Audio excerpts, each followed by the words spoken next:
¿Qué tal estás, David? Bien. Es la última fase, después ya nos toca descansar los dos de esta entrevista, es la tercera parte, Sí. y vamos a tocar un tema que es muy interesante, que hacíamos ayer mención en la presentación de la primera entrevista, y es tu etapa como socio fundador y primer secretario en la Asociación de Educadores de Madrid. Muy bien, sí. Bueno, eso fue... había dos cosas que empezamos como resultado de un encuentro de educadores que tuvimos, bueno, gente que trabajan con niños y adolescentes en Madrid, un encuentro con 150 personas más o menos. Y uno era una especie de boletín, un servicio de documentación con noticias y cosas.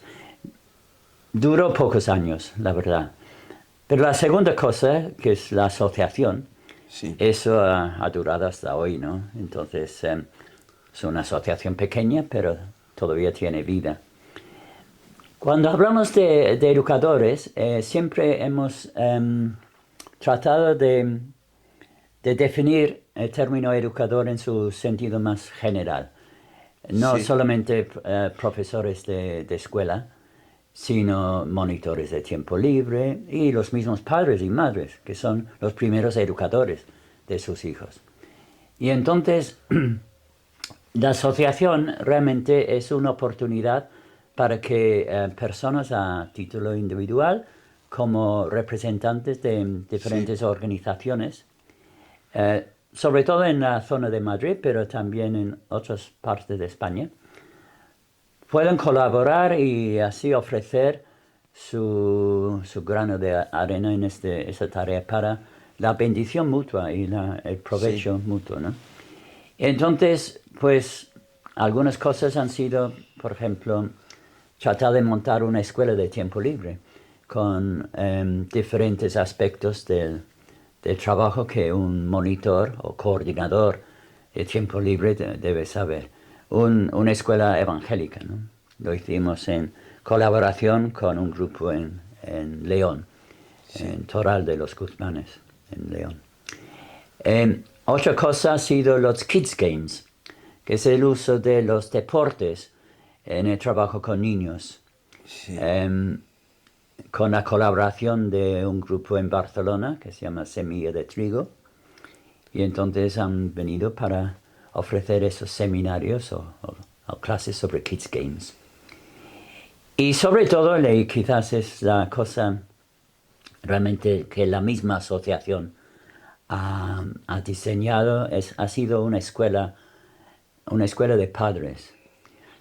Son cursos, Sí. no directamente a los padres, sino a facilitadores de escuelas de padres, para darles, y no solamente en ámbitos religiosos como iglesias o parroquias, sino también en las AMPAs, por ejemplo, de colegios, o en situaciones seculares, donde pueden agrupar varios padres y madres, o abuelos y abuelas, y entonces hablar, sobre todo a un nivel de, bueno, realmente la idea es que padres ayudando a otros padres a ser mejores padres y madres, claro. Sin necesariamente expertos, el típico psicólogo que viene para ofrecer, a veces el psicólogo es soltero y no tiene mucha experiencia de una familia. Sí. No, nuestra idea era que los mismos padres y madres ayudan a otros padres y madres a ser mejores padres y madres. Y bueno, eso sigue con cursos. Ahora no solamente por la COVID y otras cosas, ahora estamos ofreciendo bastantes cosas online, además de cursos presenciales. Sí. Hay módulos presenciales, otros módulos online. Y bueno, eso es realmente en qué consiste la asociación de educadores. ¿Qué factores hay que tener en cuenta para ser unos educadores cristianos? Así, algunos por reseñar. Pues yo creo que tiene que ver más con los valores de fondo. que técnicas en sí, ¿no? Porque los valores pueden aplicarse a casi cualquier situación, de escuela o de forma profesional, como de campamentos de tiempo libre, como la vida familiar. Evidentemente, si los padres y madres son los primeros educadores, entonces tienen que saber cosas como hablamos ayer sobre la espiritualidad del niño, la capacidad de oír, escuchar, de respetar Sí. a sus hijos o a sus alumnos, de realmente demostrar estos valores, no solamente por palabras, sino por vida, ¿no? Por ejemplo. Y yo creo que eso es lo esencial. Lo esencial es un ejemplo vivo de lo que es el cristianismo aplicado a la formación de los más pequeños. Hacer frente a los trastornos de déficit de atención Sí. e hiperactividad.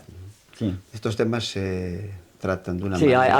ahí sí buscamos expertos y el presidente actual de la asociación es psiquiatra infantil. Entonces, y un buen conferenciante. Y entonces él da, sobre todo, él da estas aportaciones profesionales sobre temas como el acoso, los trastornos. ¿Cómo se llama? Raúl García. Sí, me parece que sale en la página, Sí, en un Raúl vídeo. García. Sí. Y después también hay otros hermanos Sí. que son psicólogos y también Sí, ayudan, ¿no? Sí. desde la óptica cristiana. Exacto, sí. Es muy interesante la labor que has estado haciendo durante estos años como primer secretario que tuvo la asociación y que has dejado el cargo en 2019. Sí.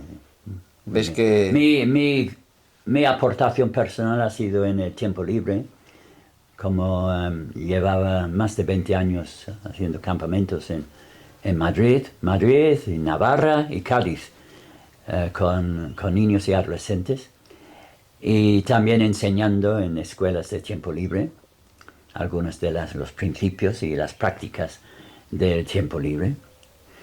Y luego la espiritualidad infantil y los aspectos de, cómo fomentar y desarrollar la espiritualidad de los niños, ¿no? Cómo acompañar a los niños en sus inquietudes espirituales, en su búsqueda personal y en su propia trayectoria, ¿no? Eso.